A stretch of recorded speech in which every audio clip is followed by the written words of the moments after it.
From October 29th to 31st, 1997, a group of young men in their early 20s embarked on a remarkable journey through the main gate of the Officers Training Academy in Chennai. They had eagerly awaited this opportunity after passing the SSP. A total of 172 individuals comprising SS-66 non-tech and SS-09 tech were part of this group. Later, they were joined by 10 cadets from Uganda and they quickly became best friends. Following 44 arduous and grueling weeks of rigorous training and testing, these young men transformed into exemplary leaders among their peers. Looking back, the period spent at the Officers Training Academy remains the most cherished time of the past 25 years. The camaraderie forged during those days has proven to be even stronger than the most unbreakable adhesive. Then arrived the much awaited day of 7th March 1998. Then their seniors of SS-65 and WS-11 passed out. After this, they proceeded on 2 weeks of term break. When they returned on 18 March, they found out that 40 young ladies had joined the academy as part of WS-12, including 2 Veer Naris, Mrs. Ravinderjit and Mrs. Sabina Singh. The individual initially found the rigorous regime of the academy almost insurmountable. However, over time, it seamlessly integrated into their daily existence. Whether it was the demanding early morning physical training sessions in the open fields or the precise daily routines on the Parmeshwaran drill square, each activity became an integral part of their life. Following these rigorous exercises, there was always a brief sprint to the cadets' mess, where they eagerly indulged in a well-deserved breakfast, a rewarding respite from the demanding activities they had undertaken thus far and from what awaited them for the rest of the day. Following breakfast, the academic classes commenced, and it seemed that many of them struggled to stay awake, often resulting in a range of creative and disciplinary consequences, such as the hands down and feet on the wall position, assuming the Murga position, and various other inventive penalties. For quite a few, these classes became a time for daydreaming, with lunch as the primary subject of their reveries. To move from one location to another within the academy, an individual had to traverse the renowned Ashoka path, where walking was strictly prohibited, particularly during the junior term. Although bicycles were issued to them, these bicycles often had flat tires or were commandeered by senior cadets. This made commuting to outdoor classes in the new training academy on the opposite side of the Adya River, which was several kilometers away, quite a challenging endeavor. Proficient swimmers relished the compulsory swimming classes, finding them enjoyable, while those less adept in the water feared these sessions. Some were so anxious about their swimming abilities that they hesitated to have breakfast on days when the swimming class followed closely, fearing that the extra weight might cause them to sink like a stone to the pool's depths.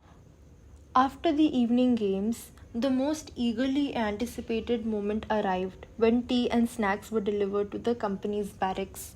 This indulgence became particularly common from the second term onwards. Unlike the first term, those who faced physical challenges received extra training, not only from instructors but also from their peers and occasionally from seniors.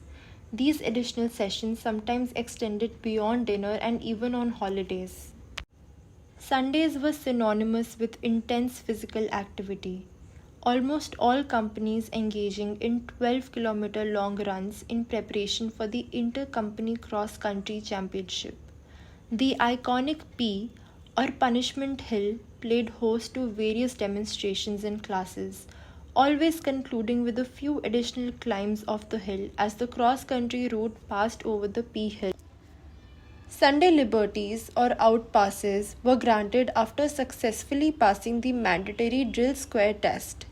The Sagar restaurant used to be the most visited place for Kerala parathas, chicken and paneer delicacies.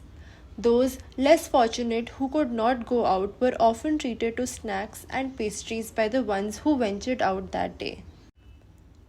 However, all these activities, such as PT, games, swimming, cross country, PPT, BPET tests, march and shoot, small arms firing, and numerous other engagements, instilled an exceptional sense of team spirit and camaraderie amongst them.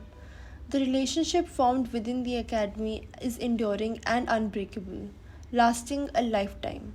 Participation in hobby clubs, visits to the library, and cafeteria were universally cherished pastimes. The obligatory weekly movie screenings at the Chanakya Auditorium initially felt like a form of punishment during the first term. First termers were expected to sit upright, and seniors could quiz them about the movie's plot after it. However, in the senior term, it became a sanctuary for relaxation and even the occasional nap. Many of them faced EDs or extra drills and restrictions which required reporting to ustads for additional physical training or running exercises. In conclusion, it would be entirely accurate to affirm that these experiences collectively molded them into individuals who were not only physically fit but also mentally robust and morally straight. The esprit de corps and team spirit cultivated during their training days at the academy proved invaluable less than a year later when the majority of them actively participated in Operation Vijay in the midst of 1999. This foundation of unity continued to influence their actions in various conflicts and operations over the past 25 years. Remarkably, the members of their corps have been honored with significant recognitions, including 2 Shaurya Chakras, 17 Sena medals, 3 Vishesh Seva medals, 36 Chief of the Army Staff commendations, 10 Vice Chief of the Army Staff commendations, 86 Army Commander commendations, underscoring the extraordinary dedication and valor of their comrades. We also solemnly remember and pay tribute to their comrades who made the ultimate sacrifice for our motherland, leaving us prematurely on their life's journey. We also pray good health and recovery to our fighter Colonel Karanbir Singh Nakt, Sena Medal. Leaving behind memories entwined between the pages of time.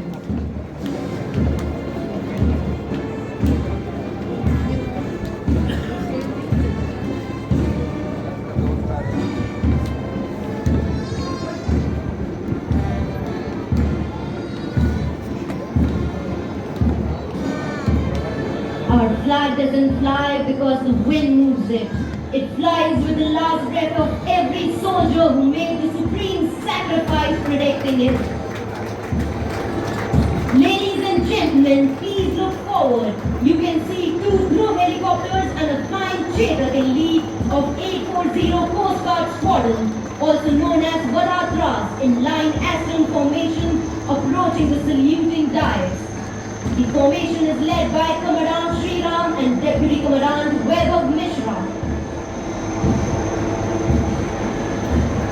The first helicopter is flown by Commandant Atul and Deputy Commandant Abhishek Dyopa. The second helicopter is flown by Commandant Pritesh. Let's extend a heartfelt gratitude to everyone who contributed to their journey. Their instructors, mentors, ustads, the troops of demo and garrison battalions, civil staff, room bearers, cadets mess staff, the cycle repair guy, ice cream parlor, the CST sales staff, and many unknown faces guiding them to their pivotal last step on September 5, 1998. It's pertinent to mention that Naushera Company won Chief of the Army Staff banner for Champion Company and Commandant's banner. With the anticipation of reuniting during the Golden Jubilee celebration in September 2048, we look forward to the prospect of coming together once again. Jai Hind.